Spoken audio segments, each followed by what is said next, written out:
réaction? Bien, je crois qu'on dit beaucoup de choses partout. Il y en a qui sont vraies et il y en a bien sûr qui sont infondées.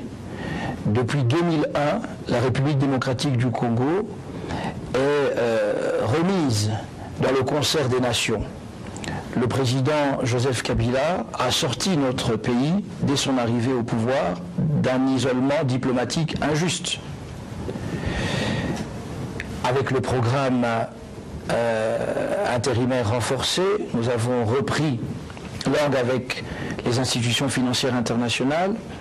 Nous avons aussi repris les relations diplomatiques dans toute leur essence avec nos partenaires traditionnels et avec, bien sûr, la grande communauté africaine et le reste du monde.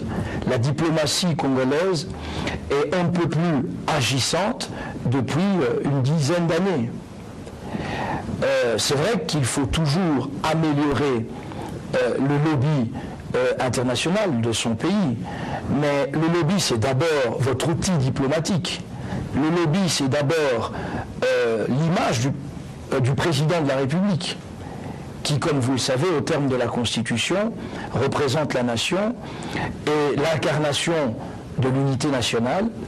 Et donc, là aussi, les citoyens congolais ont un devoir et un rôle majeur qui est celui de défendre leur pays en défendant aussi le symbole de l'unité nationale sur le plan purement patriotique et non sur le plan partisan.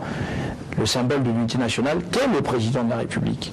Et en cela, le sursaut patriotique est nécessaire, plus que jamais d'actualité, parce qu'au-delà des clivages politiques, au-delà de nos divergences en tout genre, pas seulement politiques, eh bien nous devons resserrer les liens en ce qui concerne le socle du vivre ensemble, qui est l'ordre républicain, le pacte républicain, qui n'est pas qu'écrit, qui est aussi dans les attitudes, dans la culture politique, dans la culture citoyenne.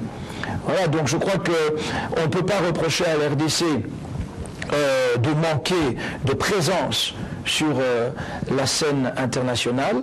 Je crois que nous faisons, comme il se doit, la politique de nos moyens, parce qu'un État ne peut faire que la politique de ses moyens, avec son génie propre. L'arrivée aussi, depuis près de 2 mois maintenant, de Léonard Sékou-Kitundu à la tête de la diplomatie congolaise, s'inscrit dans cette logique, dans cette perspective d'un nouveau souffle, d'impulser une énergie nouvelle à une diplomatie agissante pour aller plus loin. Ces derniers temps, nous avons suivi la presse religieusement, les déclarations de l'extérieur du pays ne sont pas favorables pour la République démocratique du Congo. Beaucoup de pays, la plupart.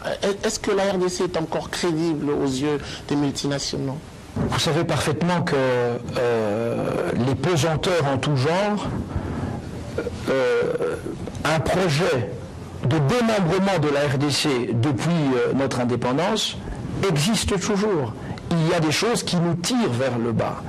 Vous savez, la vision de développement de ce pays qui est celle du président Joseph Kabila, vous savez aussi combien on nous met de bâtons dans les roues depuis des années, avec l'insécurité à l'Est, avec un manque de soutien financier aux efforts de développement de la RDC, qui est obligé aussi de mettre un accent plus fort sur la coopération sud-sud, sur cette ouverture aux pays d'Asie, d'Amérique latine notamment, parce que la RDC a vocation à entretenir, en tant que grande nation, des relations avec ses partenaires traditionnels, mais aussi avec de nouveaux partenaires, avec l'ensemble des pays du monde, avec bien sûr un accent particulier sur l'Afrique, parce que nous avons une vocation africaine majeure, comme vous le savez, l'intégration régionale.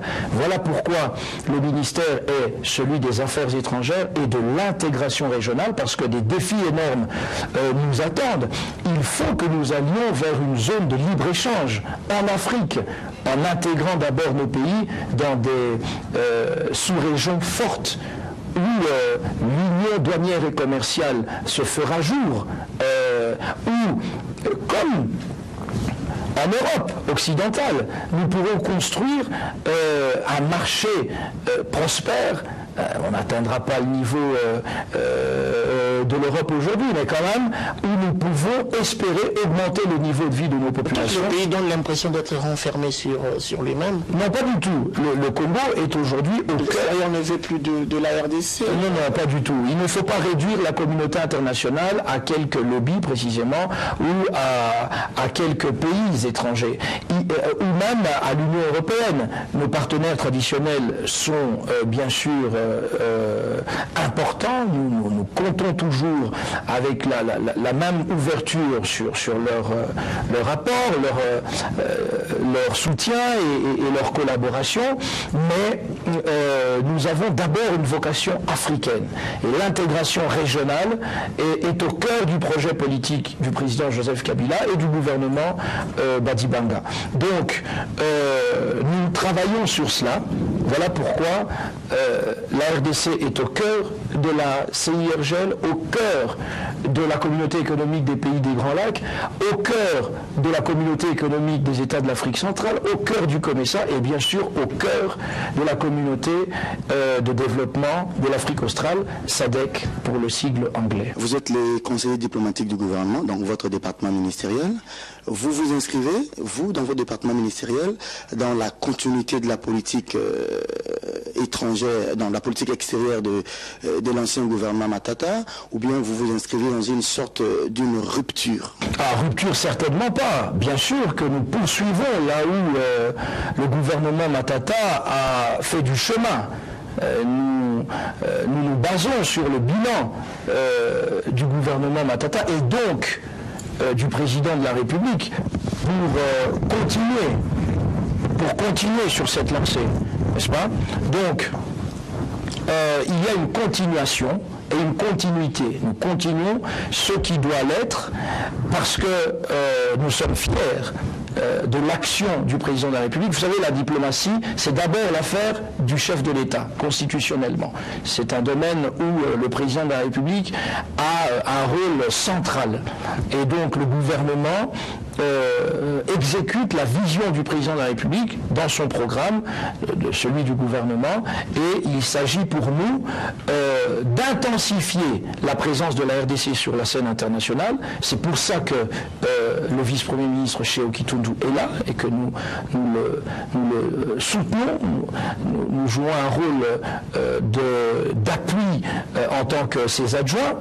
Et moi en tant que son adjoint aux affaires étrangères. Donc nous sommes là vraiment pour faire en sorte que la diplomatie aille plus loin. Et je crois que les résultats sont déjà perceptibles à moins de 100 jours de l'action de ce gouvernement. Vous avez noté ce souffle nouveau. Nous avons pu clarifier des choses par rapport à si ce n'est pas des malentendus, mais en tout cas une mauvaise compréhension de la situation politique de notre pays. Nous avons eu à clarifier avec des partenaires traditionnels comme la Belgique, comme aussi les États-Unis ou la France. Léonard Shehu Kitundu était dernièrement à Bruxelles où il a pu préciser les choses en ce qui concerne la compréhension de la donne politique actuelle en RDC.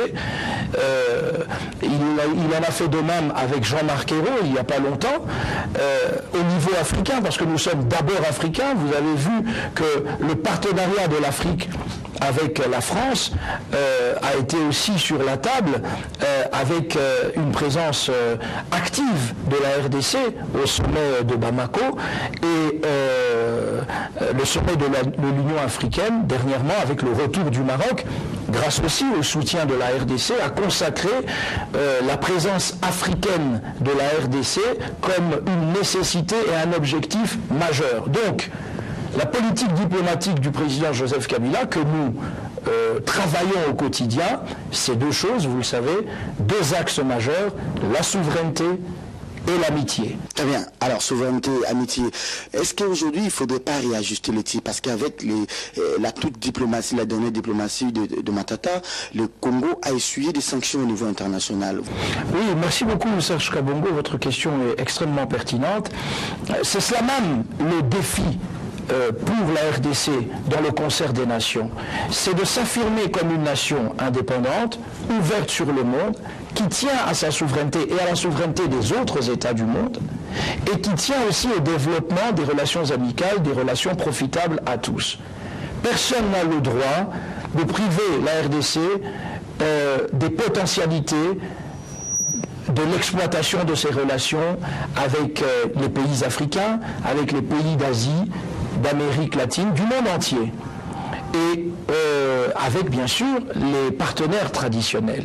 Personne n'a le droit d'empêcher la RDC d'intensifier sa présence diplomatique, sa présence dans le concert des nations, dans son partenariat avec la Belgique, avec la France, avec les États-Unis, avec l'Union européenne, avec tous ces partenaires traditionnels sur le plan bilatéral comme multilatéral. Et je crois que cette vocation internationale du Congo, c'est au cœur de la vision du président de la République qu'il faut la situer. La souveraineté, nous y tenons, nous ne voulons pas d'ingérence dans nos affaires intérieures. C'est une interdiction, non pas du Congo, mais du droit international.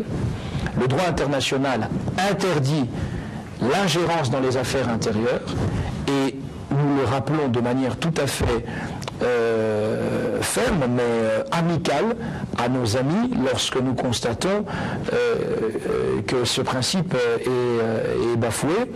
Oui, Monsieur Steve Kisumba, on a comme l'impression, Monsieur Yves Kisumba plutôt, on a comme l'impression que vous négociez plus avec d'autres pays, mais vous tournez le dos à la France.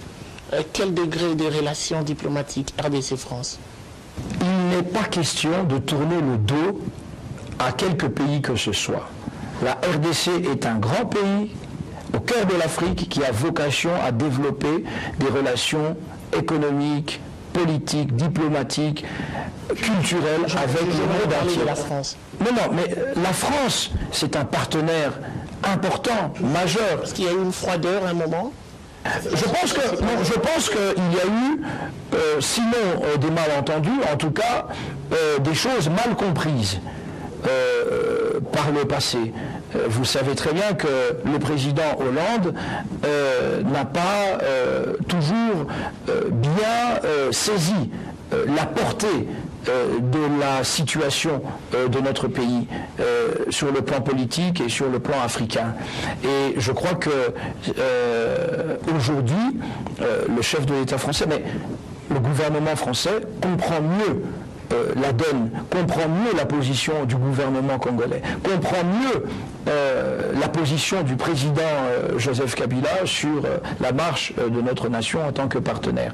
Donc il peut arriver que des choses soient l'objet d'une lecture incomplète de la part de nos partenaires. Et nous sommes là pour leur signifier, s'il y a des sanctions ciblées, comme on dit aujourd'hui, c'est à cause d'une lecture incomplète, d'une lecture erronée, ne fût-ce que partiellement, de la situation.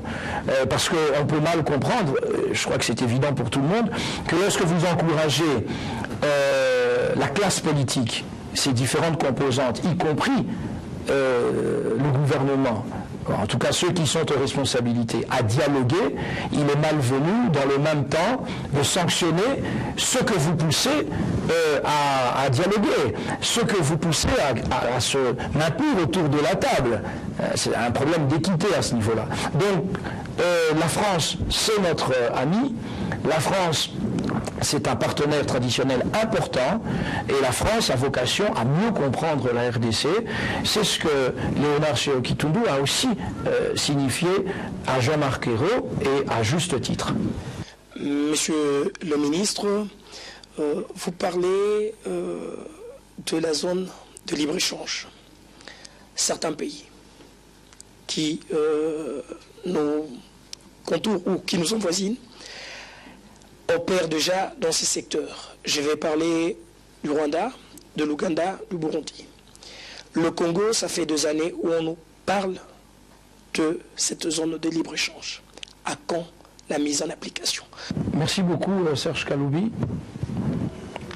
La zone de libre-échange en Afrique procède de l'intégration régionale. L'Union africaine, à l'exemple de l'Union européenne, est créée pour permettre aux États africains de s'unir de plus en plus dans la vie de tous les jours. Que les populations africaines puissent, dans un élan de développement local, bénéficier d'une stratégie régionale, africaine et sous-régionale. C'est en cela qu'au niveau du COMESA, au niveau de la SADC, au niveau des États de l'Afrique centrale, l'intégration régionale, le processus est en cours. Les options sont levées.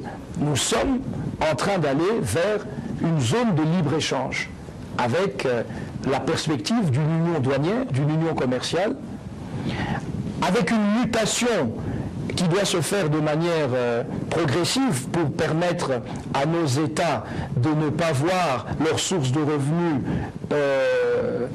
complètement bouleversées, parce que vous savez que les recettes douanières sont une des principales sources de revenus de notre pays. Or, l'union douanière signifie plus de frontières, plus de douanes entre nos États. C'est un manque à gagner qu'il faut compenser par la production, par aussi une union douanière efficace par rapport aux frontières africaines, parce que c'est là que la douane va exister. Or, vous savez que Mwanda est une porte d'entrée dans notre pays, mais pour l'Afrique aussi, parce que nous sommes à la frontière africaine à Mwanda. C'est le continent africain qui connaît sa limite avec l'océan Atlantique. Et donc, tout cela, ça signifie qu'il y a des choses à mettre en œuvre, à mettre en place. C'est un mécanisme, c'est très technique. On y arrive progressivement. 2017 est une année de l'intégration régionale parce que les pays africains, notamment d'Afrique centrale, travaillent à cela. Mais nous y arriverons de manière progressive. Comment interprétez-vous l'invitation du responsable des affaires étrangères belge qu'il a adressée au patron de la diplomatie congolaise, tout en demandant qu'on puisse établir de canons de communication? À propos de la Belgique, c'est vrai que nous n'avons pas apprécié avant la récente visite du vice-premier ministre Léonard Séo-Kitundu la sortie du chef de la diplomatie belge. Ça, c'est clair. C'était une sortie maladroite, selon nous, totalement inconvenante vis-à-vis de la RDC. Nous avons trouvé le ton peu diplomatique, nous avons trouvé le ton inadéquat et nous l'avons signifié. Le vice-premier ministre et le ministre des Affaires étrangères belge Didier Reynders a invité son homologue congolais qui s'est retrouvé à Bruxelles tout récemment et les choses ont pu être clarifiées et tout se passe pour le mieux parce que nous nous sommes parlé. C'est cela la diplomatie, il faut se parler, il faut se dire les vérités. Et au moment où je vous parle, tout est au beau fixe, les relations sont sous le signe vraiment d'une embellie significative dans la franchise, parce que nous ne sommes pas la Belgique. La Belgique est un pays ami qui a aussi le droit de nous dire amicalement ce qu'elle pense être bien pour nos relations, pour nous-mêmes.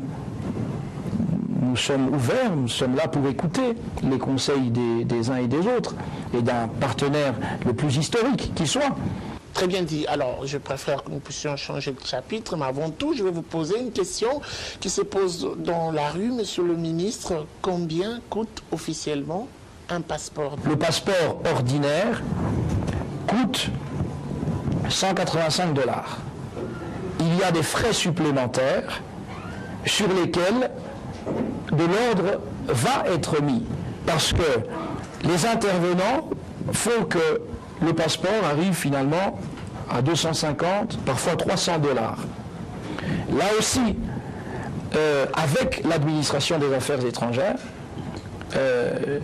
nous, autorités politiques, sommes en train de régler la chose pour faire en sorte que les affaires étrangères, le ministère, notre administration, donne un service de qualité aux citoyens congolais pour que, en se rendant à un guichet unique, ici, aux affaires étrangères, avec des agences bancaires sur place, il y en a une, il y en a deux, il y en aura 3 bientôt ici, où il sera possible de payer son formulaire, de faire la démarche, parce qu'un passeport, ça concerne la sécurité du pays, c'est la souveraineté, ou aussi la démarche auprès de l'Agence nationale de renseignement se fait de manière, vous le savez, de manière très aisée, et où donc, en 48 heures, le citoyen congolais peut obtenir sans tracasserie, sans frais supplémentaires, son passeport en bonne et due forme.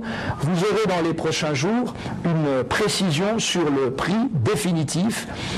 Nous avons fait l'effort de faire en sorte que les commissions indues soient supprimées et que le Congolais puisse, en payant un seul montant et un seul, définitivement passer dans les 48 heures, obtenir son passeport. 48 heures, délai normal, sachant qu'il est toujours possible de payer un délai selon la politique du ministère des Affaires étrangères. Tout à fait. Il est autorisé et permis à un ancien ministre des Affaires étrangères de renouveler son passeport diplomatique. Nous constatons plutôt le contraire, une sorte d'aporie. N'importe quel ministre, pourvu qu'il soit honoraire, peut se permettre de renouveler son passeport diplomatique. Est-ce que cela est autorisé? Non, je vous dis tout de suite non. Seuls les anciens ministres et vice-ministres des Affaires étrangères ont droit au passeport diplomatique de manière réglementaire. Donc, celui qui a été vice-ministre des Affaires étrangères à l'indépendance où il y a 30 ans a droit aujourd'hui et toute sa vie à un passeport diplomatique, y compris madame et les enfants mineurs. Mais ça s'arrête là. La réglementation prévoit toute une énumération d'officiels qui ont droit au passeport diplomatique.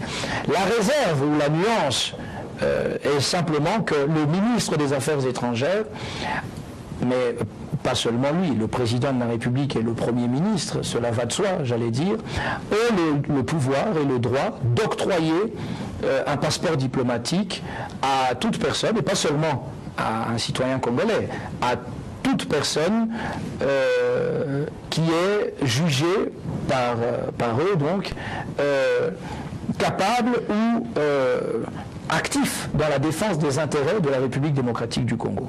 Donc il est possible que le ministre des Affaires étrangères octroie le passeport diplomatique à un ancien membre du gouvernement. Donc il ne faut pas, ce ne sont pas des choses généralisées, mais je vous rappelle simplement qu'au-delà de la liste énumérée, le président de la République, le Premier ministre et le ministre des Affaires étrangères ont le droit d'octroyer le passeport diplomatique. Alors on va changer un tout petit peu de chapitre. Nous allons parler un tout petit peu de toutes ces déclarations à la presse.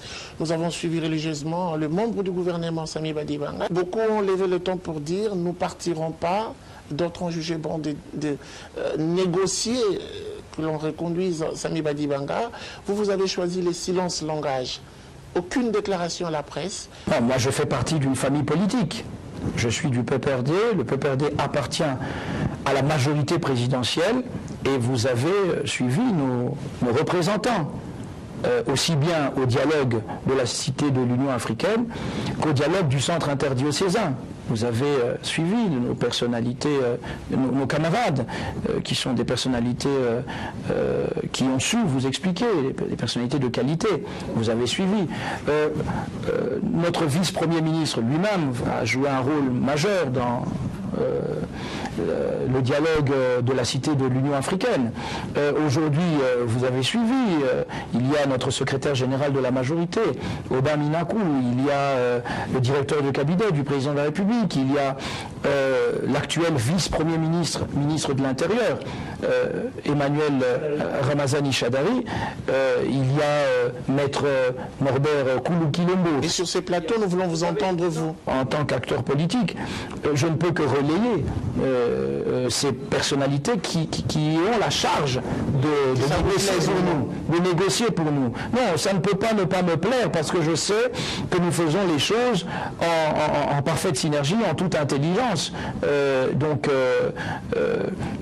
Le secrétaire général Henri Mova relaye les préoccupations du PPRD au niveau des négociations au sein de la majorité présidentielle, au sein de notre délégation. Donc je sais que nos valeurs et nos opinions sont bien défendues. Je sais que le leadership du président Joseph Kabila est bien défendu. Je sais que je peux compter sur eux, et ils l'ont fait, pour rappeler que la présence de Joseph Kabila à la tête du pays est le fait de la Constitution et non pas d'un accord politique. Donc à partir de là, je sais aussi que nous avons l'esprit assez ouvert pour comprendre qu'il y a un problème par rapport aux élections.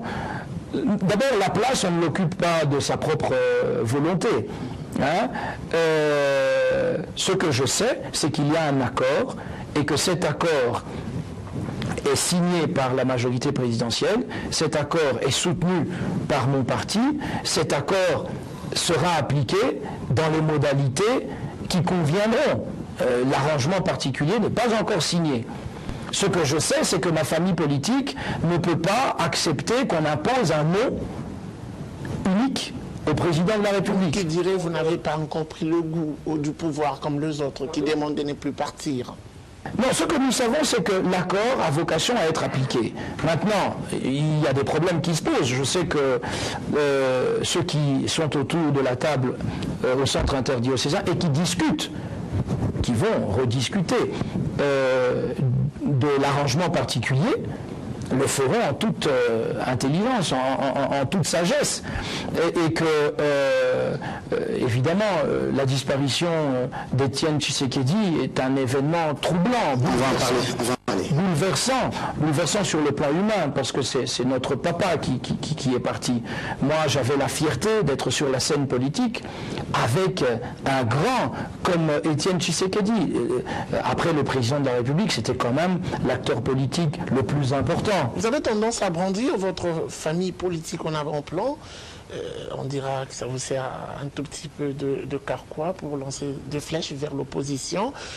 Mais cette même famille politique est reprochée de tirer les choses à longueur pour compliquer un peu le calcul de la CENI, l'organisation des élections d'ici 2017. Votre réaction?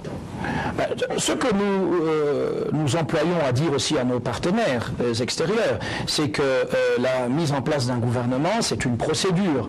Ce n'est pas de l'émotionnel, c'est une procédure, c'est un processus. Il faut d'abord signer l'arrangement particulier, et la décence veut quand même que l'on accorde des obsèques dignes de son rang au président Étienne Tshisekedi, dont nous avons eu la fierté de partager la scène politique avec lui.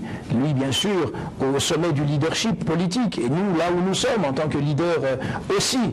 Mais parmi les principaux leaders, il y a Joseph Kabila et il y avait Étienne Tshisekedi. Donc, et moi, quand je me suis engagé en politique, il y a 25 ans, l'un des principaux leaders était déjà Étienne Tshisekedi. Je crois que après les obsèques, nous pourrons revenir à la table des négociations pour finaliser les choses, avec bien sûr la donne importante de ce que l'opposition est aujourd'hui beaucoup diminuée. Elle a perdu près de 70% de sa force avec la disparition d'Étienne Tshisekedi. Donc vous savez bien qu'Étienne Tshisekedi, à lui seul, ça c'est mon opinion personnelle. Oui, voilà, je n'engage pas particulièrement les affaires étrangères sur cette question, mais ni le gouvernement. Mais je crois que beaucoup pensent la chose, l'opposition en RDC, et même l'accord du 31 décembre a été beaucoup personnalisé, même si on n'a pas cité nommément Étienne Tshisekedi, mais vous savez très bien que c'était quand même du taillé sur mesure, ça il faut le dire. Et donc, aujourd'hui, l'opposition a perdu 70%, 70% de sa force.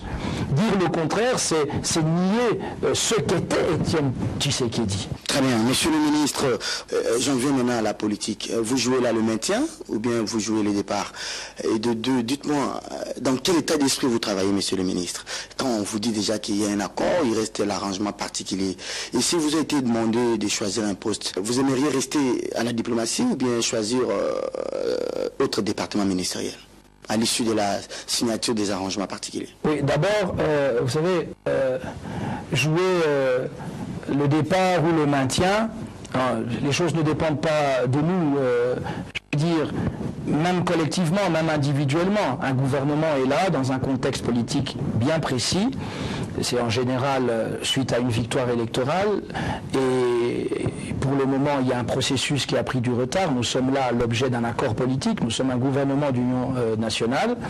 Donc, il faut savoir que nous, qui ne sommes pas en politique par hasard, nous sommes conscients d'une chose. Un mandat, c'est un mandat. Vous êtes là, vous ne savez pas si vous êtes là pour 1 mois, 2 mois, c'est selon 6 mois, 1 an. Donc, il faut penser au jour de votre départ, lorsque vous entrez au gouvernement.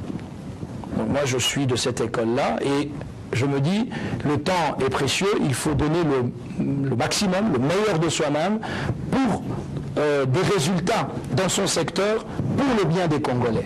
C'est pour ça que nous sommes là. C'est de l'abnégation. Il y a de l'abnégation. Il n'y a pas que les honneurs ou des avantages de ministre, il y a surtout un souci de résultat. Monsieur le ministre, on a parlé gouvernement, Samuel Adibanga et consorts, puisque vous êtes membre du gouvernement, mais n'oublions pas que vous êtes notable né Congo.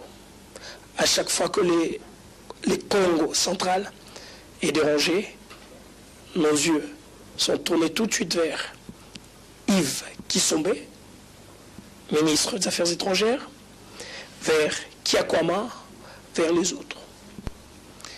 Le fils et les filles de la cataracte ont été de nouveau tués. Tués par les adeptes de Bundu Diamayala au Congo central et aujourd'hui à Kinshasa. Ces mêmes gens ont engagé un bras de fer contre les forces de l'ordre. En passant, votre collègue des ITPR, lui aussi, est ciblé et menacé en tant que notable né Congo. Quelle lecture faites-vous par rapport à la situation actuelle et que pouvez-vous demander aux frères né Congo? D'abord, je dis ici ma compassion, ma tristesse envers les familles endeuillées par les actions, les actes criminels de Nemwanda Semi. Ça fait 9 ans aujourd'hui, bientôt, que d'autres élus et moi-même nous sommes levés pour condamner la dérive de Nemwanda Semi, qui est un illuminé, qui est un gourou d'une secte. On a cru à un moment qu'il allait s'assagir, mais vous voyez que les mêmes causes produisent les mêmes effets.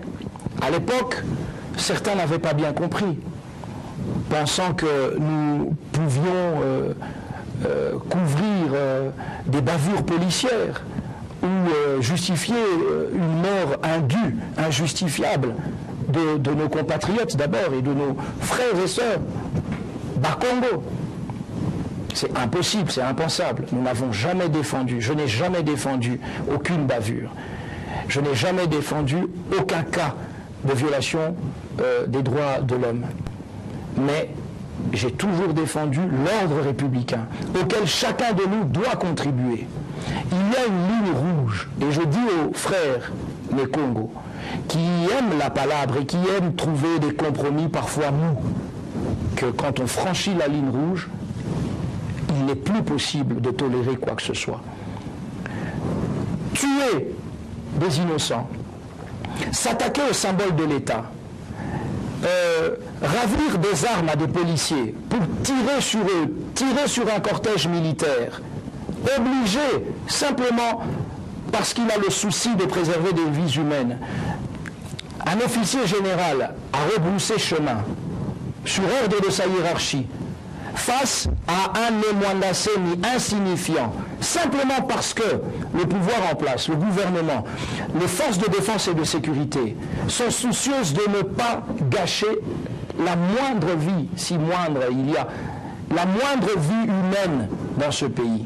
Voilà, là où il pourrait y avoir des centaines de morts, vous avez un souci permanent des autorités depuis plus de 10 ans avec le phénomène BDK de réduire le plus possible. Vous voyez ce qui se passe ici à Kinshasa avec l'opération policière?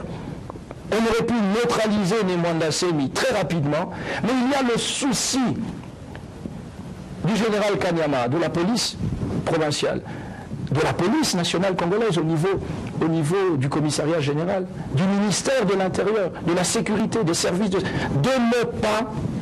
ne pas faire couler le sang indûment ou d'éviter le plus possible. Mais Nemwanda Semi, qui de toute évidence, selon moi, souffre de pathologies de type psychiatrique, parce qu'il faut lire ces déclarations, il faut lire les signes de ces actions. Mais je ne suis pas la justice, je pense que la justice, avant de le juger, doit recourir aux experts psychiatriques assermentés pour qu'on nous dise si ce compatriote, qui est un danger public puisqu'il cause mort d'homme, le fait d'outrager le président de la République, je sais que pour le chef de l'État ce n'est pas la chose la plus importante, il encaisse toujours. Outrager le chef de l'État avec des choses irrationnelles. Je dis au passage pour l'opinion, en ce qui concerne le président de la République, c'est une fausseté, c'est un mensonge, je vous l'ai dit. Être rwandais, ce n'est pas une injure.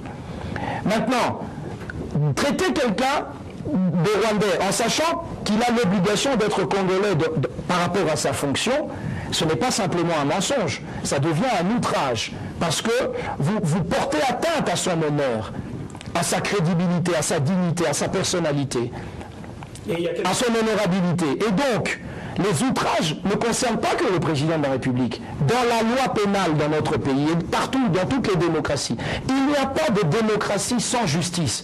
Il n'y a pas de démocratie sans ligne rouge à ne pas franchir.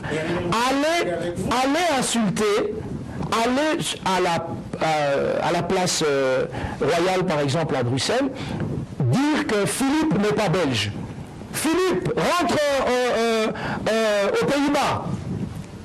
Vous allez être arrêté, traduit en justice, condamné. Et monsieur le ministre, lui, il accordait 3 ans à celui qu'il appelle rwandais aujourd'hui. Voilà, suite à un différend, parce que il s'attendait à devenir ministre, Nemwanda Semi, et comme il avait convenu que le poste de vice-ministre devrait revenir, si c'est ce poste-là qui est attribué à sa formation politique comme quota, ce serait son adjoint, son vice-président, l'actuel vice-ministre Papi Matezolo, mon frère des ITPR, l'adjoint de Thomas Louaka, et je les salue tous les deux au passage, mon frère Papi Matezolo, et je lui dis toute ma compassion, mon collègue et frère, parce qu'il a été vraiment diminué dans son patrimoine, attaqué dans son honneur, dans sa dignité, physiquement. Il a perdu beaucoup là-bas à Kimpese à cause de la folie de Nemwanda Semi. Ce n'est pas quelqu'un de déséquilibré mentalement, comme Nemwanda Semi, qui peut impressionner l'opinion sur tout ça. Monsieur le ministre, on va finir cette émission avec cette question qui demande vraiment votre franchise. Beaucoup s'accordent du côté de l'opposition sur un choix. Et Félix Tshisekedi comme Premier ministre, vous, en tant que politique, vous avez sûrement suivi l'évolution de beaucoup de politiques dans ces pays, notamment de Premier ministre. Ici, plusieurs régimes. Vous pensez que ces messieurs sera à la hauteur ou le choix est favorable pour un pays aussi grand que la République démocratique du Congo qui attend beaucoup? Moi, je suis heureux qu'à un Premier ministre remarquable, qu'a été Matata Ponyo, ait succédé un homme capable de lui succéder, l'honorable Sami Badibanga, élu du peuple, imprégné des réalités congolaises et qui m'a fait grande impression lors de notre investiture. Bien sûr, j'avais lu le programme, mais je crois que le programme de ce gouvernement, qui porte sur plus d'1 an et demi environ, est un programme ambitieux que nous nous employons à exécuter. Je pense que les 100 jours venus, si nous devions atteindre 100 jours, je crois que ce sera un bilan d'étape déjà remarquable. Donc il n'est pas facile de succéder à des hommes que le président a choisis judicieusement, comme Sami Badibanga, dans ce cadre, dans ce contexte politique bien précis. Mais le génie congolais existe et il est en chacun de nous, messieurs les journalistes, nous-mêmes, tous ceux qui sont là, il est en chacun de nous, en chaque fils et fille du pays. Donc moi, je ne minimise personne. Mais je dis que le président de la République a un pouvoir discrétionnaire en matière de nomination du Premier ministre et qu'en aucun cas, je n'accepterai, à mon modeste niveau, mais je crois que c'est ce que pense, c'est le fond de la pensée de ma famille politique. Nous ne pouvons accepter que le président de la République soit transformé en simple autorité qui signe. Non. Le président fait un choix. Et l'accord du 31 décembre ne saurait contrarier cette règle constitutionnelle. Merci. Merci à vous, Monsieur Yves Kissombe, d'avoir disponibilité de votre temps, surtout que nous avons évoqué bon nombre de choses. Merci à vous, téléspectateurs, de nous avoir suivis. La suite, ça sera sans doute au prochain numéro avec le même plaisir. Au revoir.